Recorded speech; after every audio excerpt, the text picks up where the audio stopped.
ऐसे तो बाबा साहब के बारे में सब आप लोगों ने बतलाया, कितने बड़े उद्भट विद्वान थे, कितनी किताबों की संरचना उन्होंने की और कितने विषयों पर उनकी पकड़ थी। समकालीन उस प्रकार का कोई विद्वान नहीं था। इंग्लैंड में जाने का मौका मिला हमें, हम उनकी लाइब्रेरी को देखा है। उस लाइब्रेरी में इतनी किताबें हैं जो बताया गया था उस समय कि उतनी किताबें किसी भी लेखक के संसार में नहीं है। इतने बड़े विद्वान हमारे बाबा भीमराव अम्बेडकर थे। तो इसके बारे में कहने की बात क्या है? तो कब शिक्षित बनेंगे? 75 साल में हमारी ये हालत है शिक्षा का। उसमें लिटरेट हम हैं, डिग्रीधारी नहीं है। डिग्रीधारी की बात होगी तो 30, 40 और 35 में आ जाएगा। तो बाबा साहब की बात हम कहाँ मान रहे हैं? खाली कह रहे हैं कि शिक्षित बनो, शिक्षित बनो, शिक्षित बनो।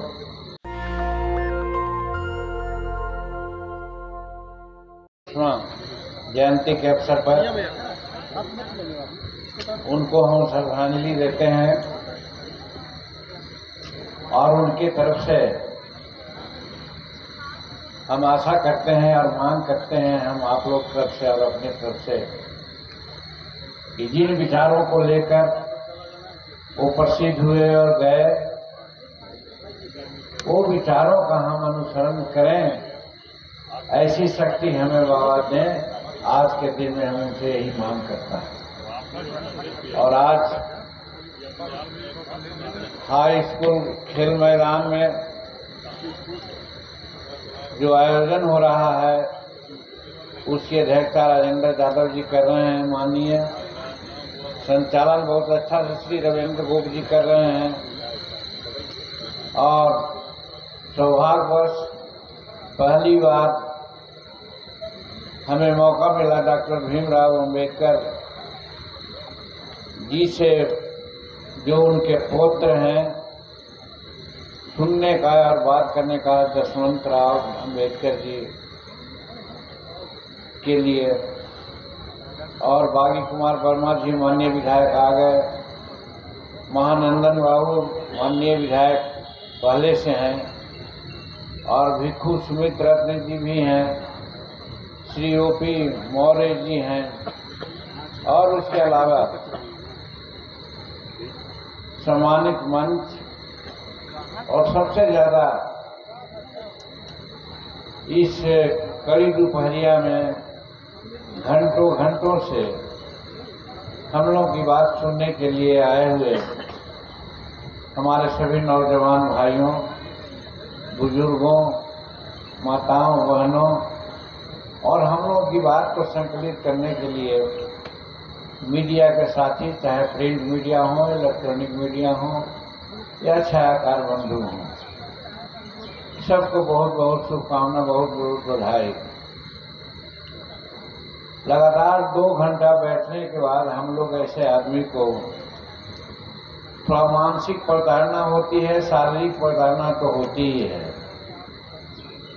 हम जिस जोश में आए थे कि हम बात करेंगे, मेरा सारा जोश खत्म हो गया है। और दूसरी बात ये भी है कि आज के राजनीति में हम लोग जो इंडियन टाइम से चलने वाले हैं, वो गाली सुनते हैं कि हाँ पॉलिटिशियन आते हैं कह करके समय पर नहीं आते हैं। अभी हमें 4 बजे गया पहुंचना था एक हॉस्पिटल के उद्घाटन में, और अभी हम खड़ा हुए हैं। तो सोच सकते हैं हमारी मानसिक स्थिति क्या होगी। तो खैर, ऐसा सिर्फ यहाँ ही नहीं हुआ है, अनेकों जगह में। लेकिन एक बात जो हम समझ रहे हैं यहाँ पर, अंग्रेजी में शब्द है रिटेलिएशन। लगता है कि कुछ बातों से क्षुब्ध होकर हमारे लोग यहाँ पर उनको जवाब देने के लिए आए हुए हैं। हो सकता है उनका कदम ठीक हो, और बहुत कड़ी और बातें भी सुनने में आई। लेकिन हम लोग तो भाई पढ़े भी हैं और महसूस भी करते हैं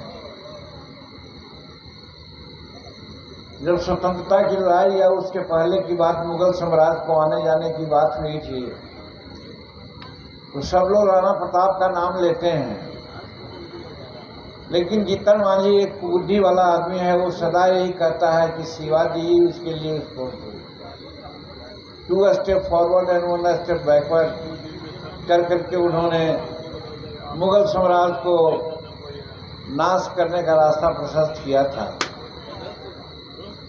और फिर ये भी सुना है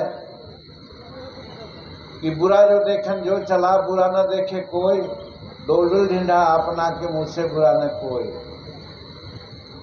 हम किसी दूसरे के बारे में कुछ कहते हैं तो पहले हमको अपने भी सोचना चाहिए हम क्या कर रहे हैं। बाबा भीमराव अम्बेडकर साहब के पौत्र यहाँ पर हैं। हम बहुत लंबा में नहीं जाना चाहते हैं, लेकिन साधारण बात बोलते हैं, एक समाज के लिए और एक सरकार के लिए। ऐसे तो बाबा साहब के बारे में सब आप लोगों ने बतलाया, कितने बड़े उद्धत विद्वान थे, कितनी किताबों की संरचना उन्होंने की और कितने विषयों पर उनकी पकड़ थी। समकालीन उस प्रकार का कोई विद्वान नहीं था। इंग्लैंड में जाने का मौका मिला हमें, हम उनकी लाइब्रेरी को देखा है। उस लाइब्रेरी में इतनी किताबें हैं, जो बताया गया था उस समय कि उतनी किताबें किसी भी लेखक के संसार में नहीं हैं। इतने बड़े विद्वान हमारे बाबा भीमराव अम्बेडकर थे, तो इसके बारे में कहने की बात क्या है। लेकिन यहाँ पर एक कहानी याद आ जाती है जो सदा मैं कहता हूँ, क्योंकि हम बहुत पढ़े लिखे और विचारवान नहीं हैं, जो हमारे बहुत से साथी यहाँ विचार दिए। किसी कारण से एक चिड़िया और एक इंसान दोनों में दोस्ती हो गई थी। आज अभी टीवी में देखा होगा आपने, एक सारस कैसे तरह से गिर गया, उसकी सेवा किया गया, तो वो आदमी के पीछा छोड़ती नहीं। वो सारस मोटरसाइकिल से जाता है तो ऊपर से उड़ के हो जाते हैं। तो उसी प्रकार के वो चिड़िया थी वहाँ पर। तो आदमी ने कहा उनसे, देखो चिड़िया बहन, शिकारी आएगा दाना डालेगा, लोभ में फंसना मत। याद हो गया उनको, याद करती रही।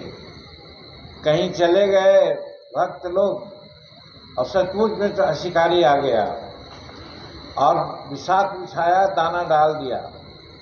एक गाना वो गा रही थी और जाल में फंसती जा रही थी। अंत में वो जाल समेटा, दुनिया को पकड़ के लेते चला गया। मोर और स्थिति आज हम लोग के साथ यही है। हम भी कहते हैं 100 में 90 शोषित है, 90 भाग हमारा है। हम भी कहते हैं कि बहुजन है। हम भी कहते हैं कि बाबा साहब ने ये प्रताड़नाएं सही, इतना बड़ा विद्वान है। ये कहने से मेरे भाइयों काम नहीं चलने वाला है, ये कहने से काम नहीं चलने वाला है। हम एक ही विषय जैसा कहा कि हम तो शॉर्ट करेंगे, क्योंकि हमारा दिमाग को दूसरे जगह लगा हुआ है। हमारे विधायक जी भी यहाँ बैठे हैं कि बाबा साहब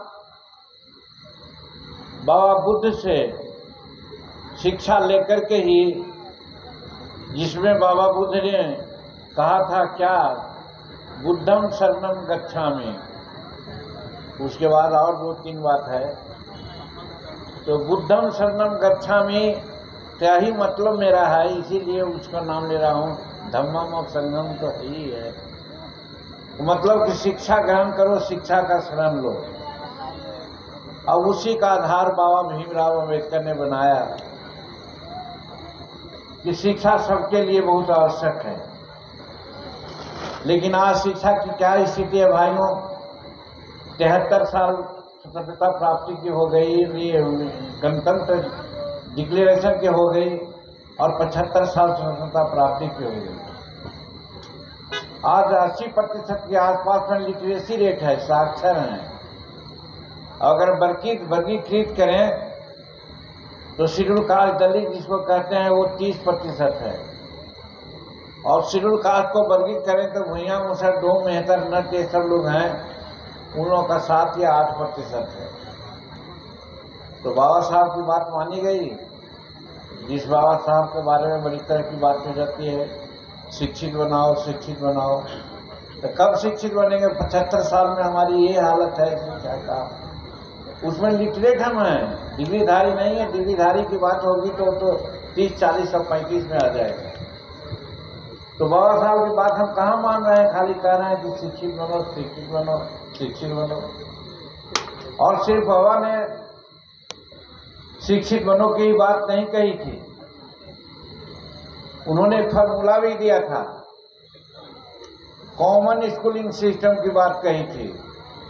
राष्ट्रपति का बेटा हो या भंगी का संतान, सबको शिक्षा एक समान, ये बाबा ने कही थी। बाबा लोग का था। आज एक समान शिक्षा है? मैं भुइयां का बेटा हूं, हमारा बेटा अभी मंत्री है, हमारा छोटा भाई इंस्पेक्टर पुलिस था, किसी तरह से पढ़ लिख के हम लोग आए, उसकी कहानी नहीं कहना चाहता। तो उसको कहाँ पढ़ा है? डॉन बॉस्को में, दिल्ली यूनिवर्सिटी में। आज एमए है, पीएचडी है, नेट है, गया कॉलेज में प्रोफेसर है, आज एमएलसी है और मंत्री है। कल्याण हो गया भुइयां समाज का। अगर इसी से कल्याण हो जाए भुइयां समाज का, उसी तरह से और लोग हैं ओबीसी में भी, और लोग में भी है, 10 को 5 को पढ़ लिख गए तो कल्याण हो गया का? उसका खास कारण है कि डिस्पैरिटी इन एजुकेशन। डिस्पैरिटी का मतलब यही है, हाल में हमको मालूम हुआ है, हम नहीं जानते थे। हम तो यही जानते थे कि 20 लाख 30 लाख 25 लाख सालाना पैसा दे करके लोग पढ़ाते हैं स्कूल में बच्चों को, प्राइवेट स्कूल में। लेकिन हाल में अभी दिल्ली में थे, किसी ने कहा कि फलना जो समाज है और वो बड़का आदमी है, वो अपना बच्चा को पर महीना 40 लाख रुपया देता है अपना बच्चा को पढ़ाने में। अब बताओ मेरे भाई कि जो 20 लाख रुपया सालाना दे करके पढ़ाता है उसका बच्चा और वो बच्चा जो सरकारी विद्यालय में भी पढ़ रहा है, दोनों का स्टैंडर्ड एक हो सकता है? जबकि हमारा बच्चा जो गांव में पढ़ने वाला है उससे ब्रिलियंट है। अगर इसको मौका मिलेगा ना तो उसका टाई फाई सब बिगाड़ जाएगा, हमारा बच्चा सबसे आगे आ जाएगा। लेकिन मौका नहीं दिया जा रहा है। क्यों नहीं मौका दिया जा रहा है? क्यों हम खाली बाबा की जय भीम करते हैं? क्यों नहीं उनके समान शिक्षा प्रणाली को लागू करने के लिए कभी हमने आंदोलन किया? हमारे माकपा के भाई साथी लोग हैं यहाँ पर, हम आलोचना नहीं करना चाहते हैं। लोग बड़ी जोर देते हैं जमीन पर चाहे और ये सब चीज पर, लेकिन कभी ऐसा नहीं सुना कि कहे कि भाई स्कूल में बढ़िया से बच्चा को पढ़ाओ या सामान्य स्कूल की शिक्षा दो। कभी नहीं कोई कहा। तो ये आलोचना नहीं है, हम सुझाव देते हैं। और हम तो ये कहते हैं, एक होने की बात सबों ने कहा कि हम ओबीसी लोगों को एक होना चाहिए। एक कब होगा?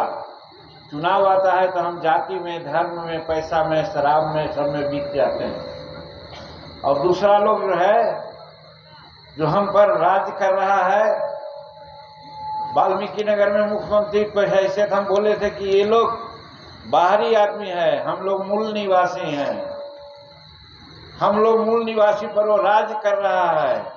तो खाली कहने से नहीं होगा कि राज कर रहा है। अरे राज कर रहा है तो उसको हटाने का काम करना चाहिए। और हटाने का काम का रास्ता बाबा भीमराव अम्बेडकर ने बताया था कि सबसे बड़ा रास्ता है शिक्षा। और शिक्षा के लिए कभी नहीं जोर देते। जब घोषणा पत्र लेके आता है पॉलिटिकल पार्टी, तो क्यों नहीं कहते हैं कि भाई कॉमन स्कूलिंग सिस्टम की बात इसमें रखें कि नहीं रखें? नहीं रखेंगे तो आपको वोट में नहीं दूंगा, ऐसा कोई कहता है? जब नहीं कहता है तो कैसे आप शिक्षित होइएगा? तो शिक्षित तो है चाहे जिस जात का मामला हो। गरीब का लड़का सरकारी विद्यालय में पढ़ता है, माफ करेंगे, सरकारी के स्कूल के मास्टर 12 बजे आते हैं तो कोई लेट नहीं होता है, और वो 3 बजे निकल जाते हैं तो कोई बहुत सवेर नहीं होता है। कहने का मतलब पढ़ाई नहीं होती है। प्राइवेट विद्यालय में फर्स्ट क्लास संस्कार के साथ टीचर जाता है, उसको 20,000 रुपये या 25,000 रुपया महीना मिलता है। और टाइम से जाता है, टाइम पर आता है, क्लास में पढ़ाता है, अगर क्लास में परीक्षा होती है, अगर लड़का कम करता है तो उसकी नौकरी चल जाती है। और हमारे टीचर को कितना मिलता है? 60,000 रुपया से नीचे किसी को नहीं मिलता है। और हमारे गरीब बच्चा को लोग पढ़ा रहे हैं। तो हम तो कहते हैं कि बहुत बड़ा विषमता है, बहुत बड़ा दोष है। लोग जान करके कि गांव में गरीब के बच्चे पढ़ते हैं, चाहे जिस जात का हो, क्योंकि हमारी सोच है कि दुनिया में दो ही जात है, एक अमीरों का और एक गरीबों का। तो वो नहीं चाहते हैं कि गरीबों का बच्चा पढ़े, इसीलिए वो नहीं चाहते हैं कि यहाँ के बच्चों को पढ़ने के लिए हम समान स्कूल एजुकेशन सिस्टम लाएं। इसका और भी रूप है, जैसे सीबीएसई की पढ़ाई होती है और बोर्ड की पढ़ाई होती है। सीबीएसई में 99% नंबर लाता है और बोर्ड में 80 और 90 नंबर लाते लाते लोग ठहर जाता है। और जो परीक्षाएं होती है तो कट ऑफ मार्क्स होता है कि 92% लाएगा उसी को नौकरी होगी। तो हमारा बोर्ड वाला रकम तो सब 90 के नीचे ही रह जाता है, कहाँ नौकरी होती है। यही कारण है कि आज नौकरियों में 80% वही लोग हैं जिसको आप कहते हैं कि 14 और 15%। तो कहने से तो नहीं होगा भैया। हमारा कहना है कि बाबा साहब का अगर हम जयंती मनाते हैं तो हम लोग को कटिबद्ध होगा, प्रतिज्ञा लेना पड़ेगा कि बाबा का बताए हुए कॉमन स्कूलिंग सिस्टम को हम लोग लागू करवावे। और जब लागू हो जाएगा तभी हम पढ़ सकते हैं और तभी उसकी बराबरी कर सकते हैं। ये तो सामाजिक बात हो गई, लेकिन एक राजनीतिक बात भी है। हम दो ही पॉइंट पर बात करके अपनी बात को खत्म करेंगे। एक बात और अगर समय मिलेगा, थोड़ा समय तो है नहीं। राजनीतिक बात है कि 1932 में पूना पैक्ट तैयार हुआ था। उसमें मसौदा था सेपरेट इलेक्टोरल का। जैसे आज एमएलसी जो होते हैं ग्रेजुएट, उनके लिए सेपरेट इलेक्टोरल होता है। जो टीचर एमएलसी होते हैं उनके लिए सेपरेट होता है। जो नगर निकाय के एमएलसी होते हैं उनके लिए सेपरेट इलेक्टोरल होता है। तो इसी तर्ज पर बाबा साहब ने कहा था कि शेड्यूल कास्ट के लिए भी सेपरेट इलेक्टोरल होना चाहिए। अगर वो हो गया होता तो मैं कहता हूँ कि कोई ये पढ़ के नहीं, 11-12 बार चुनाव लड़े हैं, 8 बार चुनाव जीते हैं। बिहार विधानसभा में 8वां बार हम चुनाव जीत के गए हैं। एक कॉन्फ्रेंसी में हम लड़ते हैं, वहाँ अगर बाहुल्य है अमुक जाति का तो वोट तो वो देता है, और हमारे गरीब तबके के लोग हैं उसकी जनसंख्या कोई कम है नहीं, मतदाता सूची में नाम उसका नहीं रहता है और वोट देता है वो। लेकिन अमुक जाति है छाती पर चढ़ के काम ले लेता है, और गरीब तबके के लोगों को काम हम करते हैं तो वो रोक देता है, कहता है वोट दिया हम और काम करते हैं फलना को। ये नौबत इसलिए है कि सेपरेट इलेक्टोरल नहीं है, इसीलिए। तो उस महामना बाबा भीमराव अम्बेडकर जो दूरदर्शी थे, उन्होंने सोचा था कि जब तक ऐसा होगा नहीं तब तक सेपरेट इलेक्टोरल नहीं होगा, हमारा विकास नहीं होगा। और एक बात और उदाहरण देते हैं, यही अभी इलेक्टोरल पद्धति में बाबा भीमराव अम्बेडकर हुए थे, यहाँ से महाराष्ट्र से चुनाव लड़े थे, हार गए हो। आज जिस मुसलमान की बात करते हैं, आज ये सब कहते हैं, तो फिर कलकत्ता से मुस्लिम लीग के आदमी ने जगह खाली करके उनको जिता करके पार्लियामेंट में भेजा। और आज धर्मांतरण की बात होती है तो कहते हैं कि मुसलमान हिंदू राष्ट्र बनाओ और फलना राष्ट्र बनाओ। अगर बाबा भीमराव अम्बेडकर नहीं जाते पार्लियामेंट में तो आज बाबा भीमराव अम्बेडकर इतना चेहरा नहीं चमकता। तो ये चमकाने वाला कौन था? तो हमारा कहना है कि हम लोगों को इस तरह से सामंजस्य बना करके रखना चाहिए।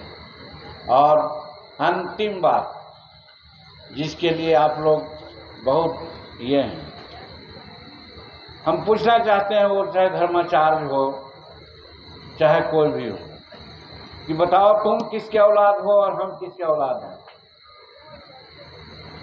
कोई भी बता दे। तुम भी कहोगे कि हम ब्रह्म के औलाद हैं, मनु और शत्रुबा के औलाद हैं, तो हम भी कहते हैं कि मनु और शत्रुबा के औलाद हम भी हैं। तो फिर जात पात की कौन बात हुई? तब भी कैसे तुम आ गया मुंह से और कैसे आ गया कोई सीना से और पलना से, सब बनाया हुआ उसका है, मनुवादियों का बनाया हुआ है, मनुस्मृति का ही सब दोष है। और यही कह करके आज हम लोगों पर आज वो चढ़ाई किए हुए आज शासन कर रहा है। तो हम लोग मानते हैं इस चीज़ को कि वो कहेगा, उसको शासन करना है।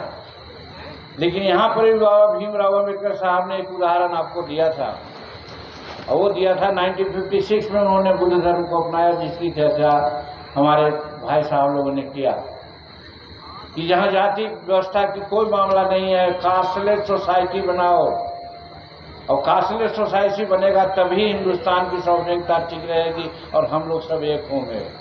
और हम लोग अगर एक न होंगे तो डिवाइड एंड रूल की राजनीति जैसे अंग्रेजों ने किया था, आज ये मनुवादी भी करके हम पर आज कब्जा किए हुए हैं। मेरा कहने का मतलब है, शस्त्र से मत लड़ो, तर्क से लड़ो, शास्त्र से लड़ो और उसके अनुकूल अपने को ढालो।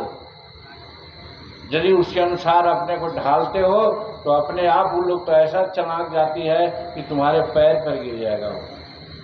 तो इसीलिए हम कहना चाहते हैं कि बाबा साहब ने बहुत कुछ कहा है, लेकिन बाबा साहब की रस्म अदायगी हम लोग करते हैं, लेकिन उनकी बात को नहीं मानते हैं। यहाँ पर कितने लोग जो कह सकते हैं कि साहब बाबा साहब ने जब कहा कि भाई लाचारी थी कि हमारा बस नहीं था कि हम हिंदू घर जन्म लिए, लेकिन हिंदू धर्म में इतनी क्लिष्टता है, ऊंच नीच छुआछूत है कि हम इसमें नहीं मरना चाहेंगे और नहीं मरे। वो क्या संदेश था कास्टलेस सोसाइटी का? कोई हाथ आज यहाँ क्या होता है, फॉरवर्ड लोग बनते जी IAS IPS हो जाती है हमारी बेटी, जो शूद्र का है और अति पिछड़ा का है, उसे शादी वो कर लेता है और शादी करता है और बसा लेता है। लेकिन अगर हमारा बेटा अगर है शादी करता है दूसरे से या सिलुका से ही सबसे, तो या तो उन लोगों को घुट करके रहना पड़ता है और नहीं तो आत्महत्या कर लेता है और नहीं तो भाग जाता है घर से। तो यही बाबा साहब का सिद्धांत मानते हो? हमारा कहना है, चलो खास करके युवाओं को हम आह्वान करना चाहते हैं, अगर सचमुच में बाबा भीमराव अम्बेडकर का की हो मानने वाला हो तो अंतर्जातीय शादी प्रमोट करो और आगे उन्हें बहुत तभी विकास तुम्हारा होगा। और ये धर्म कुछ नहीं है, हम भी कहते हैं, कुछ लोगों को तकलीफ हुई होगी, होता है, राम के बारे में बोलते हैं, रामचरितमानस के बोलते हैं, लेकिन रामायण की बात क्यों नहीं बोलते हैं? रामायण को किसने लिखा है? लिखा है महर्षि वाल्मीकि ने। महर्षि वाल्मीकि कौन थे? तो महर्षि वाल्मीकि की पूजा नहीं होती है। पूजा किसी करते हैं? तुलसीदास की पूजा करते हैं, इसलिए कि तुलसीदास ब्राह्मण थे। और दूसरी बात कि जो मूल रूप में रामायण है उसमें कहीं कोई दोष नहीं है, लेकिन यही तुलसीकृत रामायण में अपने ढंग से हम लोगों को नीच दिखलाने के लिए, समाज को नीच दिखलाने के लिए उन्होंने जो किया है वो गलत किया है। उस चीज़ को हम लोगों को समझना चाहिए। हम कहते हैं समाज का सबसे 50% हिस्सा नारी है, तो नारी के बारे में ही तो कहा है, नारी नीर नीच करी धावा, ढोल गंवार शूद्र पशु नारी ताड़न के अधिकारी। काहे नहीं कहते हैं जो गरीब है, दूसरा लोग है, सापर ताड़क परुष कहनता, पूजो विप्रस गावही संता, पूजिए न विप्र शील गुणहीना, अभी पूजिए विप्र शील गुणहीना और पूजो न शूद्र शील गुण परवीना। ये कहाँ की बात है? मेरा कहने का मतलब है कि हम लोग सब एक माता पिता के औलाद हैं, कहीं कोई दोष नहीं है। यहाँ पर हम रामायण की बात कुछ बोलते हैं कि कर्म प्रधान विश्व करी राखा, जो जस करहीं सो तत्फल चाखा। ये रामायण कहने वाले लोग, जो हम लोग को नीचा कहने वाले लोग, क्यों नहीं इस बात को समझते हैं कि जब रामायण में बात आई है कि जब कर्म ही के आधार पर सब कुछ होता है, तो जो पंडित जी मूर्ख है, पढ़ाना नहीं जानता, पढ़ना नहीं जानता है, श्लोक नहीं जानता है, पूजा कराना नहीं जानता है, और जाकर अखबार बिछाता है और श्राद्ध में भी और कहते हैं शादी में भी हनुमान चालीसा पढ़ता है, तो वैसे लोगों को कैसे हम पूजा करावेंगे? तो उसको हम लोग शुद्ध कहेंगे, गलत कहेंगे ना तो ठीक कैसे कहेंगे? तो इसीलिए हमारा कहना है कि जब आदमी ठीक होता है, आदमी निपुण होता है, तो उसकी पूजा होनी चाहिए। और हमारे लोग एक से एक विद्वान होते हैं, एक से एक पढ़े लिखे लोग होते हैं, लेकिन कहता है ये तो शुद्रवा है, ये तो फलानवा है, फलानवा है। हमारा कहना है कि हम पढ़ लिख करके अपने स्वयं को ये उंगली हम ऐसा दिखलाते हैं, ये 3 उंगली कहती है कि आप क्या कर रहे हो। तो बाबा साहब ने बहुत कुछ बताने का कोशिश किया है, उस बात को हम लोग फॉलो करें और फॉलो कर करके हम प्रतिकार कर सकते हैं। और यहाँ आपका यहाँ पर अधिकार है, आप यहाँ के रहने वाले हो, आपका हर तरह से अधिकार है। दूसरा लोग तो बाहर से आया है, बाहर जा सकता है वो, लेकिन आप कहाँ जाओगे। इसलिए बाबा साहब ने रास्ता बतलाया है, वो बाबा साहब का रास्ता को मान करके हम लोग शिक्षित भी बनो, संगठित भी हो और संघर्ष करो और राजनीतिक लाभ उठाने के लिए हर चीज़ को त्याग करो, एक होकर के राजनीतिक निर्णय लो। जब तक राजनीति रूपी चाबी तुमको नहीं मिलेगी तब तक विकास का ताला नहीं खुलेगा, मैं ये कहना चाहता हूँ। तो आज के दिन में बाबा भीमराव अम्बेडकर साहब की जयंती के अवसर पर आप लोगों ने हमें बुलाया, इसके लिए बहुत बहुत धन्यवाद। बहुत कुछ और मीमांसा हमको करनी थी, हम नहीं कर सके, इसका दुख है। लेकिन आप लोग बात से, कर्म से रिटेलिएशन में आइए, एकदम वो फाइट के स्थिति में नहीं आइए, ऐसा मैं कहना चाहता हूँ। ये अशोक की धरती है, यहाँ अशोक किए थे, लेकिन लास्ट में बुद्ध धर्म को अपना करके शांति का उन्होंने संदेश दिया था। तो हम लोगों को शांति और अहिंसा में विश्वास करना चाहिए और उसी आधार पर आगे बढ़ना चाहिए, ये मैं कहना चाहता हूँ। और निश्चित कहना चाहता हूँ कि ये जो ब्राह्मणवाद है, ये जो मनुवाद है, हम लोगों को आज तक खाए जा रहा है और खाएगा। इसीलिए बाबा भीमराव अम्बेडकर ने 1927 में मनुस्मृति को जलाने का काम किया था। तो इसलिए भी हम लोगों को सोचना चाहिए और सोच करके आगे बढ़ना चाहिए। तो इन्हीं चंद शब्दों के साथ आप लोगों को बहुत बहुत धन्यवाद और बाबा भीमराव अम्बेडकर का आशीर्वाद आपको लगे, यही अपेक्षा के साथ अपनी बात समाप्त करता हूँ। नेशनल दस्तक की आपसे गुजारिश है कि अगर इसको बचाना चाहते हैं तो नेशनल दस्तक को सब्सक्राइब करने के लिए रेड कलर के सब्सक्राइब बटन को दबाएं, फिर बेल आइकन की घंटी दबाएं। नेशनल दस्तक को बचाने के लिए बहुत ज़रूरी है कि हर खबर को शेयर करें, लाइक करें, कमेंट जरूर करें।